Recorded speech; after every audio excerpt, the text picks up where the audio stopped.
Hello guys, तो आज हम कोई भी केमिकल इक्वेशन होती है उसको बैलेंस करना सीखेंगे। तो हमारे पास इक्वेशन है XMnO4 minus YSO2 plus ZH plus XH2O XMn plus 2 plus YH2SO4। Calculate the value of x and y। हमें x की y की वैल्यू निकालनी है और हम z की वैल्यू भी निकालेंगे उससे। ओके, तो हमें क्या करना है, एक तो ये होता है कि ऑप्शंस में से आप x और y की वैल्यूज उठाओ और इनमें पुट करके देखो। लेकिन एक ये होता है कि आप कैलकुलेट कर लो, calculate oxygen.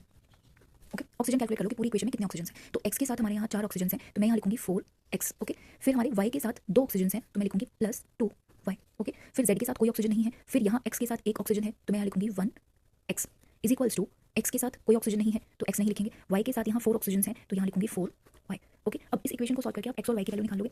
4x plus 1x 5x is equals to 2y को इधर लेकर जाएंगे तो माइनस में हो जाएगा, 4y minus 2y is equals to 2y।